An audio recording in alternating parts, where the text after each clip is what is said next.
Assalamualaikum warahmatullahi wabarakatuh. Waalaikumsalam. Hadirin jamaah sholat subuh masjid Mitra Huda yang dirahmati oleh Allah Subhanahu wa Ta'ala. Izinkan saya untuk menyampaikan kultum.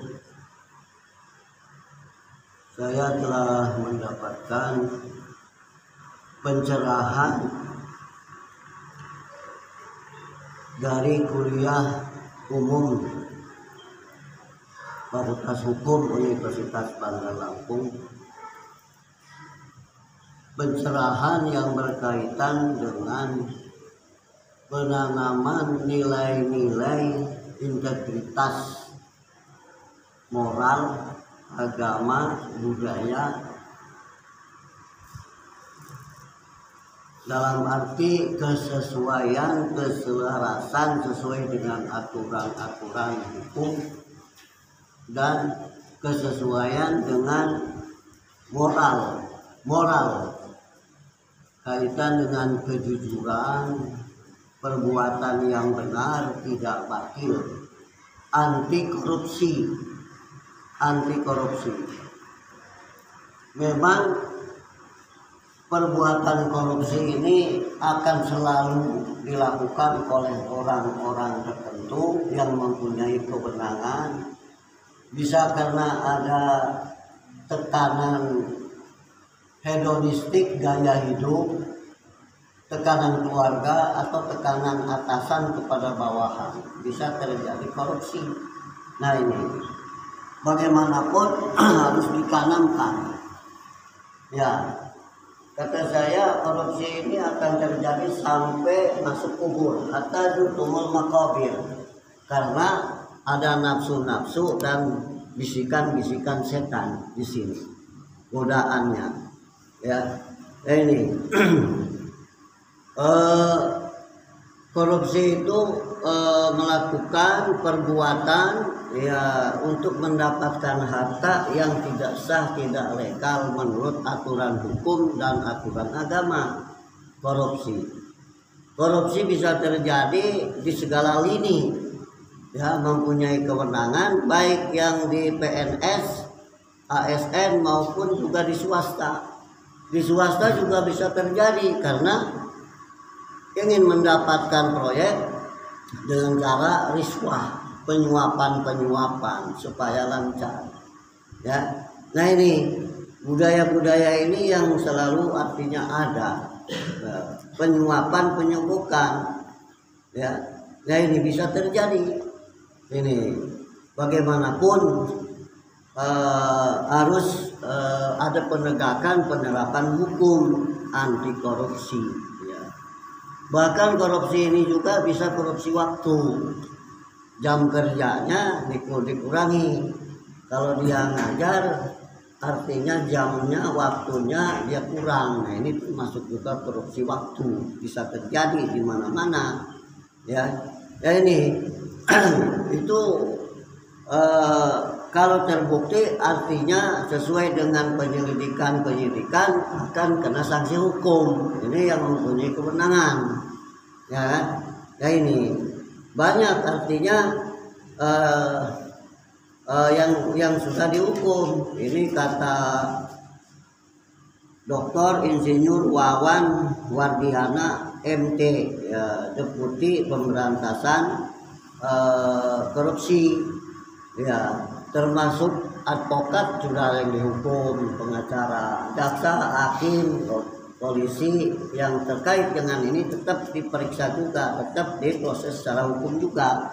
Nah ini firman Allah dalam Al-Quran surat Al-Baqarah ayat 42, wala talbisul haqqa bil batil, janganlah engkau mencampur adukan yang hak dengan yang batil. Artinya yang halal ya ini yang dicampurkan dengan yang haram, sehingga nanti harta yang kita hasilkan, yang kita gunakan, yang kita manfaatkan ini jadi tercemar, ya, tidak halal, tidak murni. Nah ini hadirin jamaah subuh rahimakumullah, saya buka Google, ya, Ini manfaatnya di alam Google, di alam sekarang ini Google itu bermanfaat. Minta penjelasan, penerangan. Kata batil dalam Al-Quran ada 26 ayat. Ya ini batil ini sesuatu perbuatan yang tidak benar dicampur adukan antara yang halal dan batil. Surat Al-Baqarah ayat 42. Batil diartikan sesuatu yang sia-sia. Ali Imran ayat 191. Artinya dengan perbuatan batil ini akan sia-sia, bahkan akan hancur. Di surat Al-Isra, wa qul ja'al haqq wa ja'al batil innal batila kana zahuqa. Katakanlah, ya, apabila telah datang yang hak, yang benar, maka yang batil itu kan hancur dengan sendirinya. Perbuatan yang tidak benar akan hilang sendirinya, akan hancur dengan sendirinya. Ini karena kaitan dengan hablum minallah, hablum minannas di sini. Ya, ini kemudian kata batil dalam Al-Quran yang ketiga, hubungan dengan amal perbuatan manusia. Al-Baqarah 188. Janganlah memakan sebagian kamu, memakan sebagian yang lain di antara kamu dengan cara batil. Nah ini yang tidak halal, yang tidak benar. Ya, kalau istilahnya kita ini istilah motor. Kalau motor kita ini kita isi bensin atau pertalite atau apalagi dicampur dengan air, itu akan ngederet jalannya itu, mogok. Ya, Masya Allah. Termasuk ibadah kita juga dengan cara makanan, energi yang dicampur aduk, itu akan bikin malas. Coba, ya kita udah buktikan kalau ada suatu perbuatan yang enggak baik itu nanti akan lemes ibadahnya. Masya Allah. Ya, jadi ini satu bukti nyata dalam kenyataannya ini.